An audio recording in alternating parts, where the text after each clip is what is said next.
அனைவருக்குமே வணக்கம். சற்று முன் கிடைத்திருக்கக்கூடிய ஒரு மிக மிக முக்கியமான செய்தி ஒன்று வெளியாகியுள்ளது.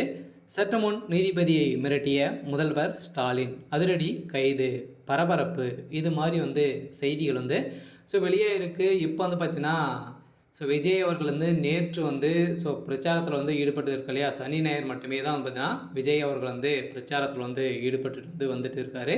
இந்த நிலையில் திமுகவினர் பார்த்தீங்கன்னா விஜய் அவர்களுக்கு நிறைய விமர்சனங்கள் செஞ்சு வந்ததுனாலுமே இப்போ அதிரடியாக முதல்வர் ஸ்டாலின் அவர்கள் பார்த்தீங்கன்னா விஜய் அவர்கள் மிக மோசமான வார்த்தைகளை கொண்டு அவர் பேசியிருக்காரு அப்படின்ற மாதிரி அவதூறு பேசியிருக்காரு அப்படின்னு விஜய் மீது போலீஸார் புகார் பார்த்தீங்கன்னா கொடுத்துருக்கக்கூடிய நிலையில் தான் இப்போ அதிரடியாக நீதிபதி அவருக்கு மிரட்டி அவர் மீது எக்கச்சக்கமான வழக்குகள் கொலை வழக்குகள் போடணும் அப்படின்ற மாதிரி பார்த்தீங்கன்னா முதல்வர் ஸ்டாலின் அவர்கள் சொல்லியிருக்காரு. இந்த நிலையில் தான் இப்போ ஸ்டாலின் அவர்கள் பார்த்தீங்கன்னா நீதிபதி அவர்கள் மிரட்டிய சம்பவம் பரபரப்பை ஏற்படுத்தியிருக்கு. இதை பற்றி இந்த வீடியோவில் நம்ம முழுமையாக பார்க்கலாம்.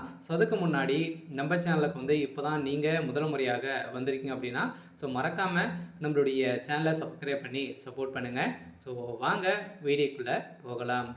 பார்த்தீங்கன்னா அனைவருக்குமே தெரியும், ஏற்கனவே திருச்சி மாவட்டத்தில் பார்த்தீங்கன்னா மணப்பாறையை சேர்ந்த திமுக ஐடி அணி மாவட்ட துணை ஒருங்கிணைப்பாளர் முரளி கிருஷ்ணன் திருச்சி சைபர் கிரைம் போலீஸார் பார்த்தீங்கன்னா புகார் அளித்தின் அடிப்படையில் தாவேகா தலைவர் விஜய் கடந்த 20ஆம் தேதி நாகை திருவாரூர் பிரச்சாரத்தில் செய்தபோது முதல்வர் ஸ்டாலின் மற்றும் அவரது குடும்பத்தினர் குறித்து உண்மைகளை புறம்பாக அவதூறாகவும் சாபாசமாகவும் கொலை மிரட்டல் விடும் வகையிலும் பேசியிருந்த சூழ்நிலையில் இது குறித்து மணப்பாறை போலீஸார் பார்த்தீங்கன்னா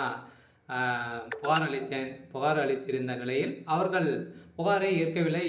எனவே சைபர் கிரைம் போலீஸார் புகார் அளிப்பதன் மூலம் உரிய விசாரணை நடத்தி விஜய் மீது கடும் நடவடிக்கை எடுக்க வேண்டும் அப்படின்ற மாதிரி ஏற்கனவே பார்த்தீங்கன்னா முதல்வர் ஸ்டாலின் அவர்கள் விஜய் மீது அவதூறு வழக்குகள் பார்த்தீங்கன்னா போட்டிருக்கக்கூடிய நிலையெல்லாம் இப்போ அதிரடியாக நீதிபதி அவர்கள் பார்த்தீங்கன்னா இந்த விசாரணை விசாரிக்க முடியாது, இந்த வழக்கு செல்லாது அப்படின்ற மாதிரி நீதிமன்றம் பார்த்தீங்கன்னா உத்தரவிட்டு இருந்த நிலையில் இப்போ அதிரடியாக நீதிபதி அவர்களே பார்த்தீங்கன்னா திமுகவுடைய தலைமுகம் முதல்வர் ஸ்டாலின் அவர்கள் பார்த்தீங்கன்னா மிரட்டிய சம்பவம் பரபரப்பை ஏற்படுத்தியிருக்கு. சில பார்த்தீங்கன்னா புதிய கட்சியை வரவேற்கும் விதத்தில் எந்த ஒரு கட்சியுமே கிடையாது. இந்த நிலையில் திமுக ஒரு மிகப்பெரிய ஊழல் ஆட்சியாக பார்க்கப்பட்டாலுமே திமுக நடக்கக்கூடிய அனைத்து விஷயங்களுமே விஜய் அவர்கள் எடுத்து கூறும் வகையில் தான் இப்போ விஜய் அவர்கள் பேசி இருந்தாலுமே இதனடைப்பில் தான் சும்மாகவே முதல்வர் ஸ்டாலின் அவர்கள் பார்த்தீங்கன்னா குறித்து அவருடைய குடும்பங்களை பிரித்து ஆபாசமாகவும் கொலை மிரட்டல் விட்டதாகவும் பார்த்தீங்கன்னா விஜய் மீது புகார் எழுந்த நிலையில் தான் இந்த புகாரின் அடிப்படையில்